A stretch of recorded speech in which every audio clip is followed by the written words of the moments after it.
ja teeme lahti piibli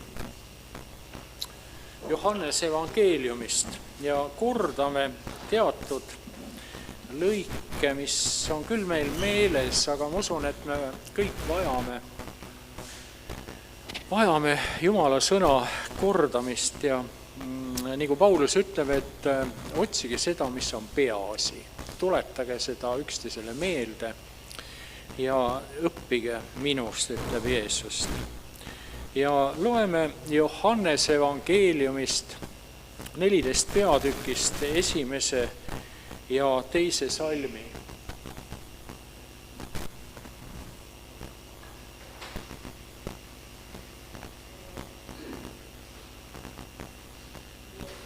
Ehmugu. Teie süda ärgu ehmugu, uskuge Jumalasse ja uskuge minusse. Minu isa majas on palju eluasemeid. Kui see nõnda ei oleks, kas ma siis oleksin teile öelnud, et ma lähen teile aset valmistama? Et Jeesus on meie ülempreester ja ta valmistab meid ju tegelikult ette taevasteks eluasemeteks. Ja samas ta valmistab ka meid siin ette, et me oleks kõlblikud sinna eluasemetesse astuma. Nii et ta puhastab, pühitseb meid ja see patun ehk Jumala vastane elu on tegelikult ju patt ja sellest me peame lahti saama ehk vabanema. Ja see ongi see pühitsusprotsess, mis on meie igaühe elus. Nii et Jumal annab oma vaimu lausa meie südamesse, ja tema on see juht meie pühitsus elus. Ja sellepärast ongi uskliku inimese südametunnistus usu kasvamisega läheb kogu aeg selliselt nagu õrnemaks, ellemaks ja tundlikumaks. Sest Jumal kogu aeg hakkab meid juhtima üha väiksemate asjade juurde, et me saaksime tõesti puhtaks. Sest ükski patuplekk siit elust ei saa taevasse edasi minna. Sest see on nagu nakkushaigus, mis levib ja levib ja levib. Ja nüüd selle vastu on meil Jumal andnud kõik nii-öelda retseptid ja võimalused. Ja loeme edasi 3. salm kuni 6. Ja kui ma olen läinud ja teile aseme valmistanud, tulen ma jälle tagasi ja võtan teid kaasa enese juurde, et teiegi oleksite seal, kus olen mina ja kuhu ma lähen, sinna te teate teed. Toomas ütles talle, issand, me ei tea, kuhu sa lähed, kuidas me siis võime teada teed. Jeesus ütles talle, mina olen tee ja tõde ja elu. Ükski ei saa minna isa juurde muidu kui minu kaudu. Nii et kui need asemed on valmis, kui meie südames on ase Kristuse jaoks valmis, siis ta tuleb tagasi ja viib meid igavikku ja loob selle maa uueks, see maa nii-öelda aurustatakse gaasilisse olukorda, muudetakse täielikult uueks. Ja siin ei jää mingisugust patujälge. Aga ainukesed jäljed, mis jäävad, on öeldud meile, et need haavad, mis on Kristuse kätes, need jäävad märgiks sellest võidust. Ja minu arust see 6. salm on siin oluline, et Jeesus ütleb, mina olen tee, mina olen tõde, mina olen elu. Tähendab, et see tee, kus me praegu käime, see on ju Kristus. Tema on tõde. Ja kui me piibli tõed vastu võtame, siis me võtame teda vastu. Sest Johannese 1.1 ütleb, et sõna on Jumal ja 14 salm ütleb seal samas, et sõna sai lihaks. Ja kui sa mõtled sellele tõsiselt järgi, siis kui ma võtan Jumala sõna vastu, siis ma võtan tegelikult Kristuse vastu. Ja see tähendab, et sõna saab lihaks. Kui ma hakkan selle järgi elama, siis on täpselt samamoodi tuleb see nii, nagu Jeesus ütleb siin Johannese evangeeliumi 1. peatükis. Sõna saab lihaks. Ja vaenlane tahab tegelikult täpselt sama. Ta tahab, et tema sõna, tema üleastumine saaks meie jaoks nagu eluviisiks. Aga nüüd meil on valida ja kui me valime Kristuse ja tema eluviis hakkab meist välja paistma, siis tema saab uuesti meie sees eluks ehk elavaks. Ja mitte keegi ei saa isa juurde muidu, sest Jeesus ütleb ju väga selgelt seda, et need inimesed, kes tulevad uuesti sündimisele, need on isa on andnud nad Jeesusele ja Jeesus nüüd korraldab nende pühitsuse ja puhastuse ja annab nad isale tagasi. Nii et Jeesuse eesmärk on meid isaga kokku viia.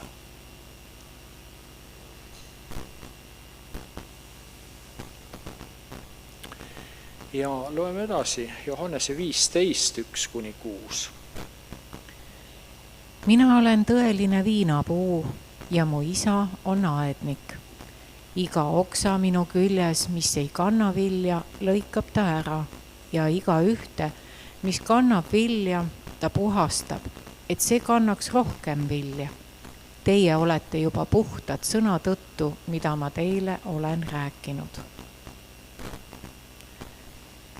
Jääge minusse ja mina jään teisse.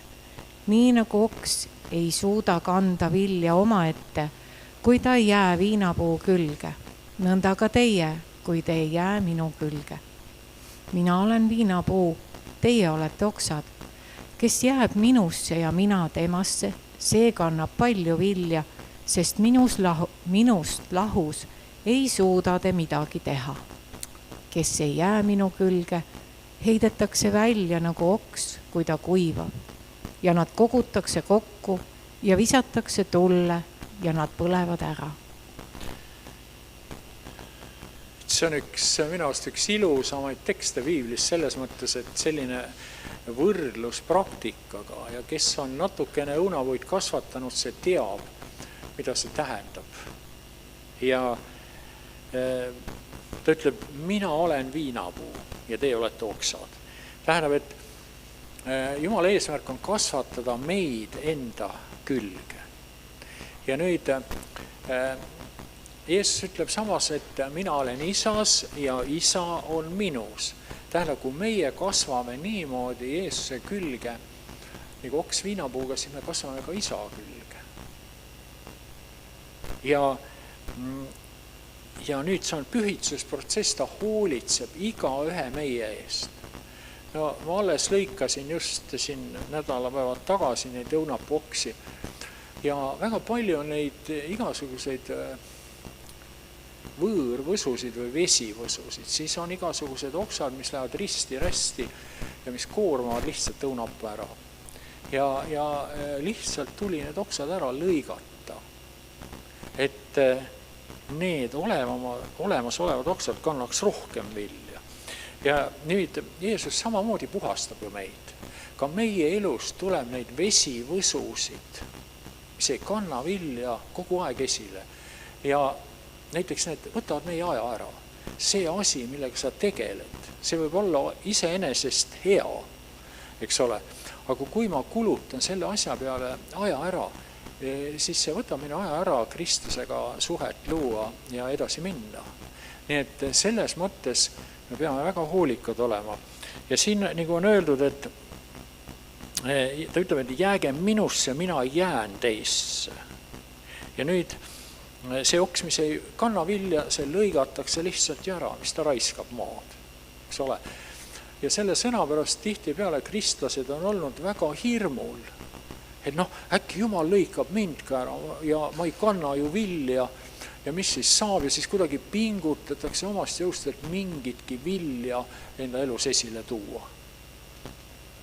Aga tegelikult, kui me võtame seda, mis Jeesus siin ütleb, siis inimene ise lahutab ju ennast Jumalast. Kui ta juuri Jumala sõna, kui ta ei palveta ja kui mõni inimene käib ainult aasta jooksul mõned korrad kirikus, mis juttu saab olla Kristusesse kasvamises ja vilja kandmises? Tähendab, need inimesed ise lahutavad ennast Kristusest ära. Nii et Jumal ei lõika neid meelevaldselt ära, aga ta lõikab meie küljest ära need asjad, mis takistavad seda kasvamist. Ja kui ma küsin enda käest, et mis võib olla minu elus, mis takistab Jumalaga kokku kasvamist, mis need võivad olla? Need võivad väga erinevad asjad olla, nii et me võime selles suhtes ise ennast läbi katsuda. Ja Jeesus ütleb, ilma minuta ei või te midagi teha. Nii et kui me temasse ei jää, siis meil lihtsalt lahutatakse.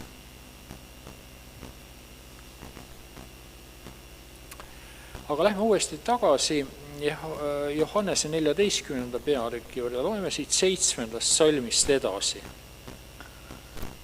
Kui te oleksite tundnud mind, siis te tunneksite ka mu isa. Nüüd te tunnete teda ja olete teda näinud.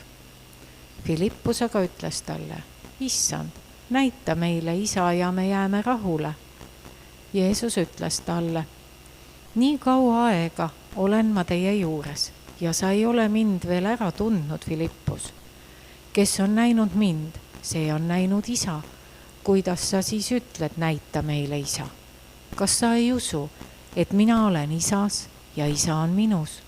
Neid sõnu, mida ma teile ütlen, ei räägi ma iseenesest, vaid isa, kes asub minus, teeb oma tegusid. Uskuge mind, et mina olen isas ja isa on minus. Kui te ei usu muu pärast, siis uskuge mu tegude tõttu. Kas ei ole vapustav ühendus isa ja poja vahel? See on nii selgelt öeldud, kes mind on näinud, see on näinud isa. Nii et Jeesus selles mõttes nagu teatud mõttes koopia oma isast. Ja ta tegutses samamoodi, kui isa oleks olnud Jeesuse asemel, oleks ta samamoodi tegutsenud. Ja siin see tekst ütleb, et näita, eks ole, näita meile isa. Ja nüüd on usu küsimus. Ta ütleb, et kas sa ei usu, et isa on minus ja mina olen isas? See on usu küsimus. Ja neid sõnu, mida ma räägin, ei räägime iseenesest. Ja nüüd ta ütleb, et isa, kes asub minust, teeb neid tegusid minu läbi, eks ole. Ja see tuleb väga selgelt ju välja, kui Jeesus äratab Nikodeemuse üles. Ta tänab enne üles äratamist isa, et ta on teda kuulnud. Ja nüüd isa annab oma väe Kristuse läbi ja tulebki Nikodeemus üles ärkamine, kes on 3 päeva hauasand ja juba lehkab. Kuidas siin on näha, kuidas Jumal annab elu ja kuidas tal on vägi seda elu anda. Ja Jeesus teeb seda ja nüüd, kui Kristus oma vaimu kaudu läheb sinu ja minu siis elama, siis meil on sama võimalus neid asju kõiki teha. Aga mitte see, et mida meie leiutame või mida meie arvame, vaid mida Jumal tahab teha. Ja sellepärast peab see hea osadus olema Kristusega, et me saaks aru, mida tema tahab, et me teeksime, eks ole. Ja sellepärast ta ütleb, et uskuge. Aga lähme siit edasi Johannese evangeeliumi 17. peatükki ja loeme 20. salmi ja edasi. Aga ma ei palu üksnes nende eest, vaid ka nende eest, kes nende sõna läbi hakkavad minusse uskuma. Et kõik oleksid üks, nagu sina, isa, minus ja mina sinus, et nemadki oleksid meis, et maailm usuks, et sina oled minu läkitanud ja mina olen andnud neile selle kirkuse, mille sina oled andnud mulle, et nad oleksid üks nii, nagu meie oleme üks. Mina neis ja sina minus, et nad oleksid täielikult üks, nii et maailm tunneks ära, et sina oled minu läkitanud ja et sa oled armastanud neid nii, nagu sa oled armastanud mind. Et see on Jeesuse kõige olulisem palve, ülempreesterik palve, öeldakse selle kohta. Ja siin on see oluline lunastusplaan on siin nagu lahti seletatud ja kuidas Jumal seda teeb. Ja esimene asi on see, et nad oleksid üks. Kui Jeesus seda palvetas, kas jüngrid olid kõik ühel meelel koos? Kas neil oli üks meel tollel ajal? Nad võitlesid ju kohtade pärast, kes on parem, kes saab parema koha, olid kadedad üksteise peale. Eks? Aga Jeesus ütleb, et see üks meel tuleb siis kuidas?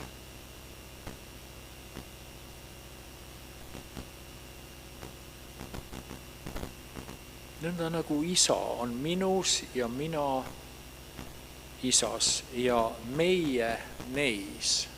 Tähendab, Jumal oma vaimu kaudu tuleb ise meie südametesse. Ja kui meie südametes on kõigis Jumala vaim kunagi üksteise vastu ei võitle, siis tuleb üks meel. Aga see on selline täielik nagu üleandmine ennast Jumalale. Ja need, kes ei ole tema vaimu päralt, need vaidlevad vastu.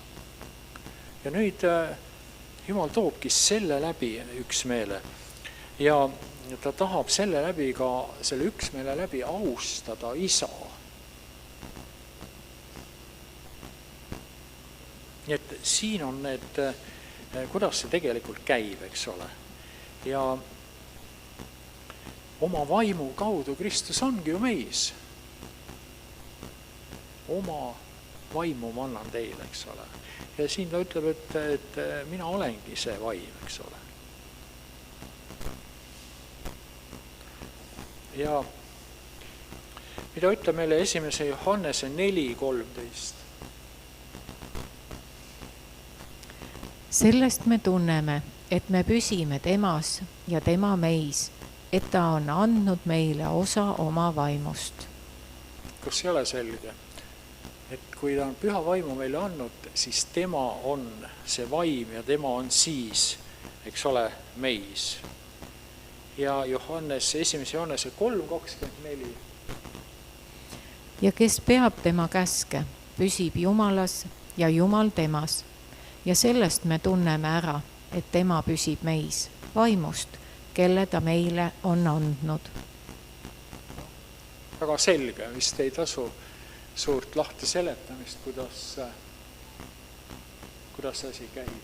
Ja Piibel ütleb selgelt, et kui Jumala vaim tuleb meie südamesse, siis ta kirjutab oma käsud meie südamesse. See tähendab, et siis ma ka täidan neid. See on nagu minu loomusesse kirjutatud ja mul on juba väga raske mitte täita Jumala seadusi. Ja milles peitub tõeline õnn? Inimesed otsivad õnne taga läbi elu, eks ole. Aga tõeline õnn, ütleb Jumala sõna, tunda ühte tõelist Jumalat. Tähendab isa ja Jeesus Kristust.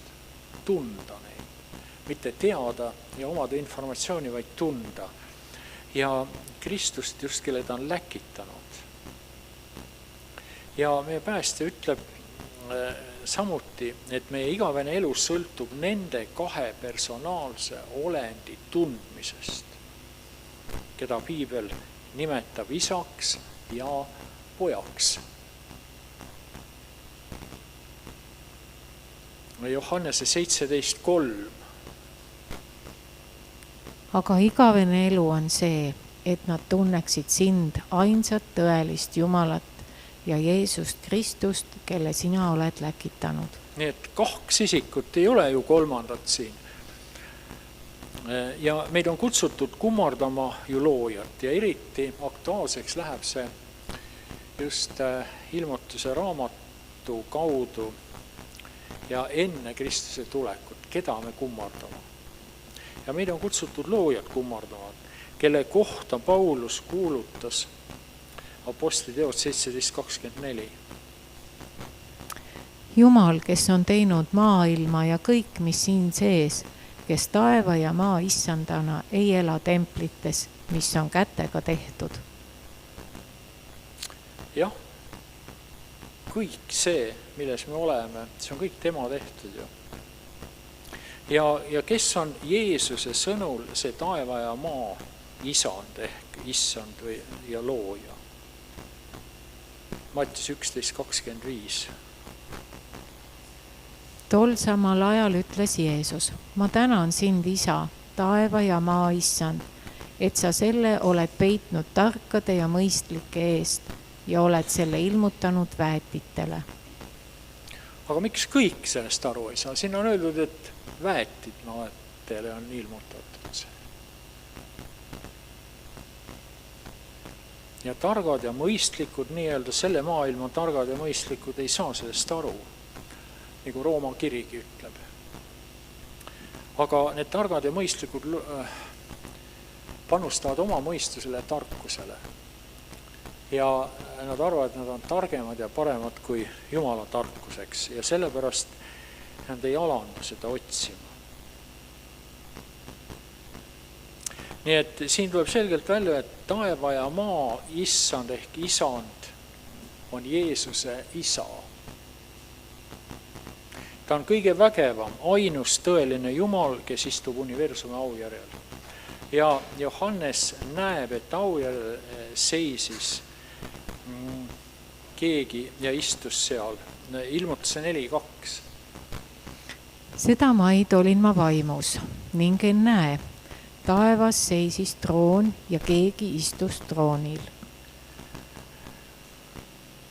Ja ilmutuse raamatus viidatakse 20 korda vähemalt Jumalale, tähendab isale, kes istub aujärjel. Ja see Jumal on isa. Aga loeme ilmutuse 5:13. Ja kõike loodud taevas ja maa peal ja maa all ja meres ning kõike, mis on nendes, kuulsin ma hüüdvat.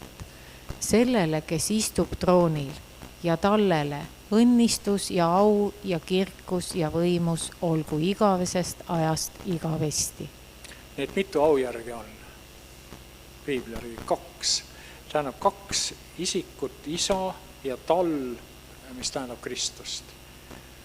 Ja ilmutuses 7:9-11. Pärast seda ma nägin, en näe, suur rahva hulk, keda ükski ei suutnud loendada, kõigist pagana hõimudest ja suguharudest ja rahvastest ja keeltest seisis trooni ees ning talle ees valged rüüdüll ja palmioksad käes. Nad hüüdsid suure häälega, pääste on meie Jumalal, kes istub troonil ja tallel. Kõik inglid seisid trooni ja vanemate ja 4 olevuse ümber ning heitsid trooni ette silmili maha ja kummardasid Jumalat. Nii et mitu neid on siis? Isa ja poeg. Ei ole kolmandat aujärgi, eks ole. Ja ilmutus 19:4. Need 24 vanemat ja 4 olevust heitsid maha ning kummardasid Jumalat, kes istub troonil ja hüüdsid.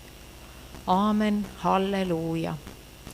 Nii et Jumal tähendab siin isa. Ja kui öeldakse tall, siis tähendab Kristust.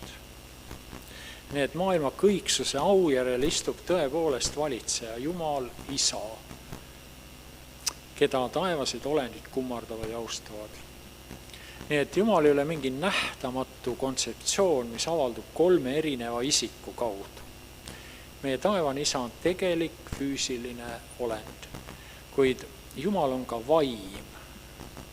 Seda ütleb Johannese 4:24. Jumal on vaim ja kes teda kummardavad, peavad teda vaimus ja tões kummardama. No nii, aga mida tähendab tões ja vaimus kummardamine? kaks asja. Tähendab, ta peab tões olema, tähendab Jumala sõnas ja vaimus.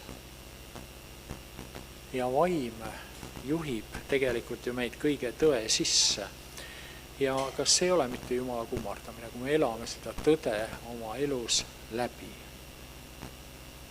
Nii et ta ei ole piiratud oma füüsilise olemusega nagu meie, vaid ta on nähtamatul kujul kohal. Ja täpselt sama kehtib ju Jumala ainusündinud poja kohta, kelles elab Jumala kogu täius. Need isa on pojal andnud selle täiuse. Ja nüüd Kristus tuleb meie ellu ja tahab selle kõik meile anda ja meie ellu tuua. Ja kogu sellest sümboolikast hoolimata väljendab ilmutusraamat väga selgelt Jumala isa ja Kristuse identiteeti. Ilmutusraamatus mainitakse sageli eraldi teda, kes istub aujärjel, ja talle. Juba esimese peatüki esimeses salmis ütleb see Piibli viimane raamat, et Jumal on ka Kristuse, et Jumal isa on ka Kristuse Jumal. Ja raamat algab milliste sõnadega, ilmutus 1.1. Jeesuse Kristuse ilmutus, mille Jumal temale on andnud, et ta näitaks oma sulastele, mis peatselt peab sündima.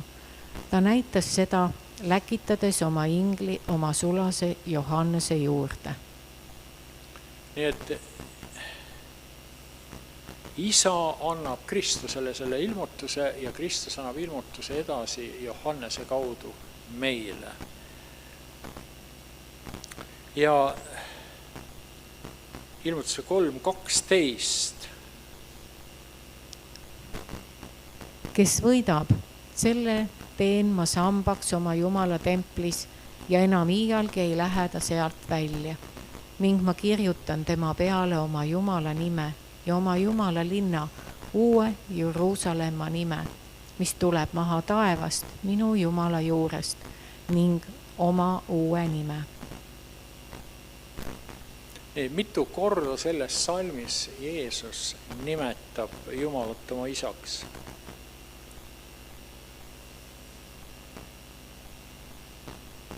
4 korda. Ta ütleb oma Jumala nime, Jumala linna nime ja Jumala juures. Tähendab, ta nimetab siin isa.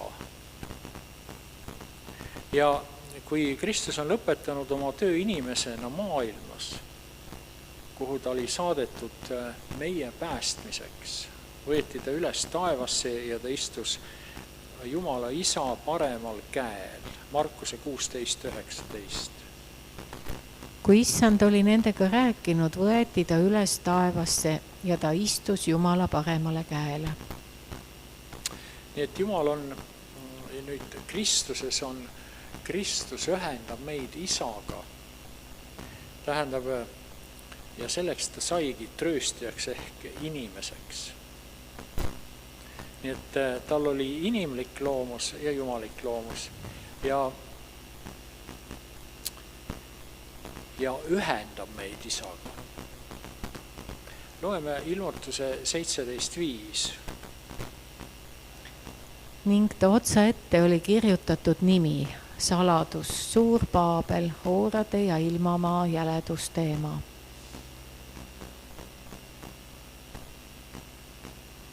Ilmutuse 22.1. Ta näitas mulle eluvee jõge, säravat nagu mägikristall. See saab alguse Jumala ja talle troonist. Need 2 aujärge ja see eluvee jõgi tuleb sealt, aga ilmutuse 22 ja 3. salm. Ja midagi ära neetut ei ole enam. Jumala ja talle troon on seal ning ta sulased teenivad teda. Ja loeme ka ilmutuse 3.21. Kes võidab, sellel ma lasen istuda koos minuga mu troonile, nagu minagi olen võitnud ning istunud oma isaga tema troonile.